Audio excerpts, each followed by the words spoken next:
Good afternoon. Today we will be reviewing the operation of a thermostatic expansion valve, also known as a TXV. Some key topics we're going to talk about today will include the following. We're going to review the operating forces on the TXV. We're going to talk about some design features unique to the TXV. We're going to touch on bleed port design and also adjustable and non-adjustable TXVs as well.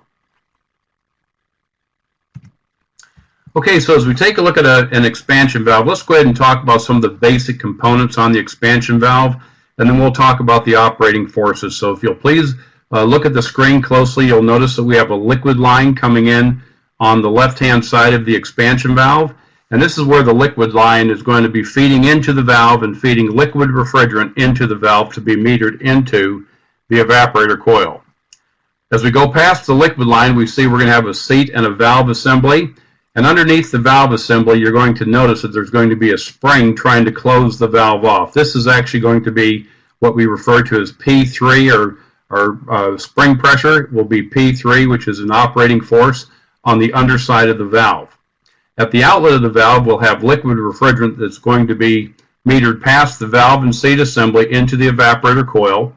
Once that liquid refrigerant is metered into the evaporator coil, it will boil off and change state into a cool vapor. That cool vapor will then pass down a suction line back to the compressor assembly. You'll notice at the outlet of the evaporator coil, there's going to be a sensing bulb that's going to be clamped onto the outlet of the evaporator coil suction line. This will be referred to in our forces as P1, which is the bulb pressure, and it's an opening pressure.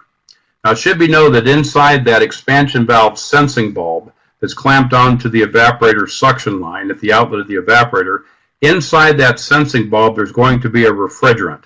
Now please note that refrigerant could be the same refrigerant that's in the system. For instance, it could be R22 or it could be 410A or other refrigerants, or it may be a combination or a mixture of refrigerants to give the proper valve operation based on the manufacturer's design. So please do not assume that the bulb is going to have the same refrigerant as the system. It could be R12, it could be R22, it could be any combination of refrigerants. It should be noted that within that bulb, you're going to have a sealed system. In fact, if you notice that the bulb itself that's clamped onto the suction line has got a small capillary tube that goes on top of the diaphragm assembly on top of the expansion valve. Now, if you look closely, you'll notice in the diagram that the diaphragm actually is split into two parts. There's an upper and lower part of the diaphragm, and it's actually a sealed assembly. So the sensing bulb and the refrigerant pressure inside that sensing bulb will be exerted on top of the diaphragm, and that will be referred to as P1 pressure. That's also the opening pressure on the expansion valve. Please notice also there's going to be a small external equalizer line that's going to provide suction pressure to the underside of the diaphragm, and this is referred to as P2 pressure. It's a closing pressure. Now let's go ahead and look back at the diaphragm again, if we would please. So you'll notice on top of the diaphragm, it's a sealed assembly with the pressure bulb and the refrigerant that's inside that pressure bulb exerting a pressure on top of the diaphragm. On the underside of the diaphragm, there's going to be a push rod. Now, based on the design of the expansion valve, you may have one or more push rods, typically one or two. However, whether it's one or two push rods, it doesn't matter. On the underside of the diaphragm, the push rod will be constructed in such a way that as the diaphragm is pushed down from opening pressure with the sensing bulb, it'll go ahead and push the valve open against spring tension and open the valve. Now here's what happens. As the expansion valve is operating, we see that the closing pressure on the underside of the valve, or on the underside of the valve assembly, is actually spring pressure trying to close the valve. That's P3 pressure. In addition, suction pressure at the outlet of the evaporator coil is provided to the underside of the diaphragm. That's also a closing pressure. In addition, a P1 is the only opening pressure that we see on top of the diaphragm. So as we take a look at the upper left-hand side of the slide, we see a real simple formula. P1, or force 1, is equal to force 2 and force 3, or pressure 2 and pressure 3 on the underside of the diaphragm. Now this is really important. During normal running operation, the expansion valve is going to be open and it will automatically open itself to provide about 10 to 15 degrees of superheat on the evaporator coil during normal running operation. Now, this is very important we remember this. It's important the evaporator has to be clean. It's also important that the evaporator has nominal airflow going across it. Nominal airflow on air conditioning systems, team, is going to be 400 CFM per ton. Let me say that one more time. 400 CFM per ton is the proper airflow going across that evaporator. Now let's go ahead and review what happens when the expansion valve is actually operating. So liquid is going to come in on the liquid line and go past the valve and seat assembly into the evaporator coil and boil off and change state into a vapor. Now that cool vapor is going to go down the suction line. Now the temperature, let's say for instance this evaporator is not getting quite enough refrigerant to provide 10 to 15 degrees of superheat. And so what will happen is the suction line will be slightly warmer than normal running operation, and what will happen, the sensing bulb, because it has a pressure in it, it actually has a refrigerant in there, as that suction line starts to warm up, the sensing bulb itself will also warm up because it's clamped onto the suction line, and the pressure inside that bulb will start to increase as that bulb warms up. As we increase pressure on top of the diaphragm, we're going to push the diaphragm down, and we're going to open the valve up a little bit more, and we're going to allow more liquid refrigerant going into the evaporator coil. Now the result is the evaporator coil is going to start cooling off a little bit because we're adding more refrigerant into the evaporator coil. As it starts to cool off, we'll start easing the pressure in the bulb a little bit, the sensing bulb P1, the opening pressure, we'll start easing that up, and as a result the diaphragm will have less pressure on it, and the spring and the suction pressure on the underside of the diaphragm will start closing the valve off a little bit. As we close the valve off a little bit, we'll be feeding less refrigerant, liquid refrigerant, into the evaporator coil, and it'll start warming up a little bit. As we start warming the coil up a little bit, the sensing bulb warms up, it'll start opening the valve back up. As we open the valve back up, we'll start cooling the evaporator off, and there it goes. So back and forth, the expansion valve is going to be throttling or opening and closing to maintain that optimal superheat level. Now it should be noted that the external equalizer line is providing suction pressure to the underside of the diaphragm. This is a very important function because if we did not have that suction pressure on the underside of the diaphragm, the only forces involved would be spring tension on the bottom of the valve trying to close the valve off, and opening pressure from the bulb pressure on top of the diaphragm P1 trying to open the valve. And what can happen is you can start getting erratic operation because a pure mechanical system between pressure on top of the diaphragm, spring tension on the underside of the diaphragm, the valve could have a tendency to open and close quite erratically.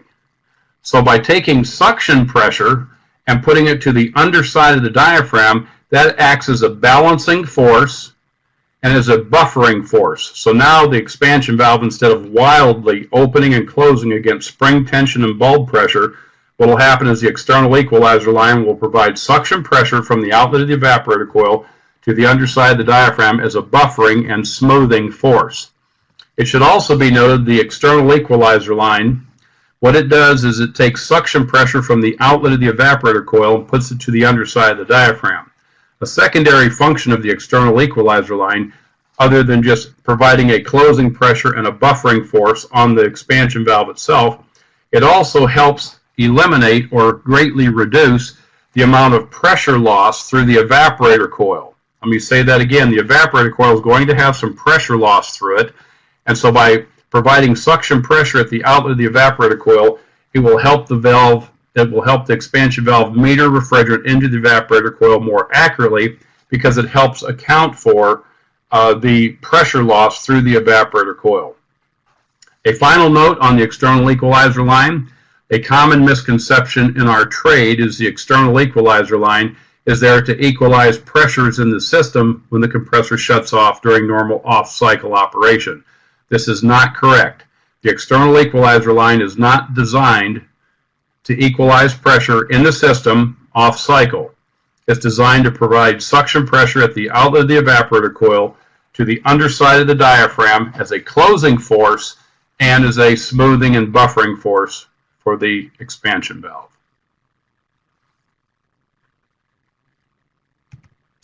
Let's continue looking at the expansion valve and some unique functions that you may find in the field on expansion valve concerning design. Just like any other expansion valve, the bleed port expansion valve is a type of expansion valve that's going to have a machined notch or a hole drilled in the seat. Now the purpose for that is this.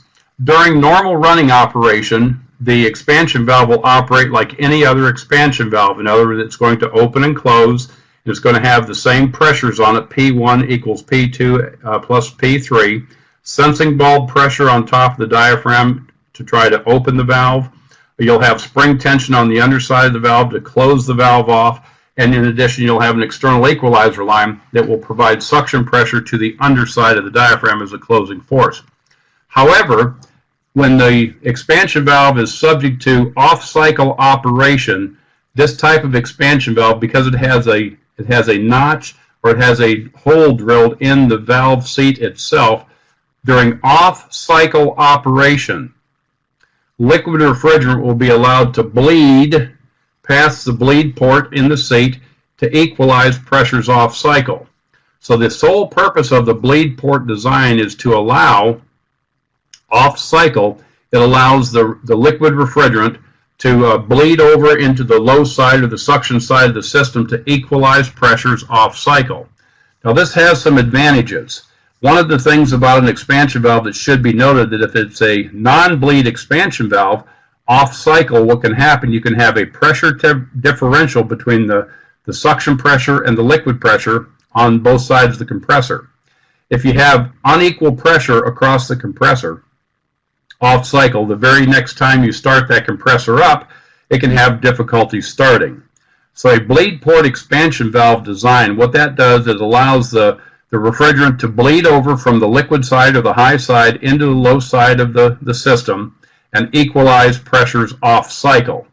Once the pressures are equalized off-cycle, when the compressor starts again on the subsequent cycles, it's much easier for the compressor to start if both sides, high side and low side, are equalized. And so the bleed port design, the bleed port expansion valve design, by equalizing pressures off-cycle, allow reduction in the use of hard start kits. It also reduces light dimming in the fact that it reduces the amount of inrush current or the start winding current on the compressor. So it's basically designed to ease the starting of the compressor without the need for hard start kits. So quite often, if you see an expansion valve system that's a bleed port design, you will also notice that the system may not be equipped with a hard start kit. It should be noted that very much like a piston or an orifice, the bleed port design allows the refrigerant pressures to equalize off-cycle. That's the main component of the bleed port design. In addition, when the unit is running, the bleed port design is going to allow a small amount of refrigerant to go past the valve seat beyond the normal operation or beyond the normal valve seat design, but that's okay because during normal operation the bleed port itself is actually out of the circuit essentially, and the only time that the bleed port is going to really be in the circuit is when the valve closes off-cycle, which is the normal operation. It'll close off during off-cycle operation, and it will allow a liquid refrigerant to bleed over into the low side to equalize pressures off-cycle. Another interesting point is expansion valves come in many varieties. You may have an external equalized valve like we're showing in our graphic with a little separate external equalizer line. But in addition, you might also have, in refrigeration application, you might actually have what we call an internal equalized expansion valve, which is going to have a small port drilled from the underside of the diaphragm to the outlet of the valve to provide suction pressure to the underside of the diaphragm internally on the valve. But either way, that design feature, it doesn't really matter. We always need to have suction pressure to the underside of the diaphragm. Now, it should be noted on a non-adjustable expansion valve. A non-adjustable expansion valve, it's going to operate like any other expansion valve, except it will not have a spring adjustment for adjusting superheat. Now, it should be noted many manufacturers, including our Champion product, they feature a non-adjustable expansion valve. In other words, the technician in the field cannot adjust spring tension on the underside of the valve assembly to affect superheat. So if you have a non-adjustable expansion valve, they're normally factory set at about 10 to 15 degrees of superheat during normal running operation. Now, technicians and team, please remember this. Even though it's a non-adjustable expansion valve, if you have proper airflow across the evaporator coil, 400 CFM per ton, and the evaporator coil is nice and clean, and you have a clean air filter in the ductwork, and the ductwork is properly designed for 400 CFM per ton, a non-adjustable expansion valve should maintain about 10 to 15 degrees of superheat. Now, it should be noted also the sensing bulb has to be clamped on securely to the suction line, leaving the evaporator coil. Now, there is some controversy on what position that should be, and we will not discuss that today. But basically, the sensing bulb, the main thing about the sensing bulb, it has to be clean. The suction line has to be clean where it's actually clamped on, and it should be securely clamped on without crushing the sensing bulb, of course, but it should be securely clamped onto the suction line. In addition, manufacturers of expansion valves recommend that you insulate the sensing bulb on the suction line. That way it has the ability to sense that suction line temperature without being affected by ambient air or other factors. Finally, the last valve, TXV, that we're going to be talking about is the adjustable expansion valve. If you have an expansion valve that is adjustable, you will have a superheat adjustment that will be on the underside of the spring assembly. Now, this superheat adjustment, what you're basically doing when you adjust an adjustable expansion valve, what you're doing is you're actually adjusting spring tension on the underside of the valve. Now, it should be noted that as you increase spring tension, if you increase spring tension, you're going to be pushing that valve closed. That P pressure that we talked about, that P2 pressure, will be closing the valve off, and that as you close that valve off, it'll feed less refrigerant into the evaporator coil, and it will increase the superheat. Let me say that again. If you increase spring tension, you decrease the amount of refrigerant going into the evaporator coil, and you increase superheat. If you decrease spring tension, you will increase the amount of refrigerant going into the evaporator coil, and you will decrease superheat. So please remember, as you screw the superheat adjustment clockwise in, you're increasing spring tension, and your superheat number will be higher. You'll have higher superheat and less refrigerant being metered into the evaporator coil. If you screw it counterclockwise, the adjustment, you will decrease spring tension, and you will decrease superheat, and you will increase the amount of liquid going into the evaporator coil. So that's an important concept. If you want to have less refrigerant into the evaporator coil, you turn it clockwise and increase spring tension. If you want to have more refrigerant going into the evaporator coil, you turn it counterclockwise and decrease spring tension, and you'll feed more refrigerant into the evaporator coil and lower the superheat. So in conclusion, clockwise increases superheat, counterclockwise decreases superheat, clockwise increases superheat and decreases flow, counterclockwise decreases superheat and increases flow. So please remember that, and by all means, if you have questions on that, listen to the recording several times, obviously, and when we do our live sessions, this is a recorded session only, but when we do live sessions, please ask those good questions. So if we did have a live session today in our recorded session, this would be a time you'd be asking questions. But at this time, because it is a recorded session, I want to thank you very much for your time today, and thank you for attending this recorded session and listening to this recorded session. And by all means, please be safe and have a good day. Thank you.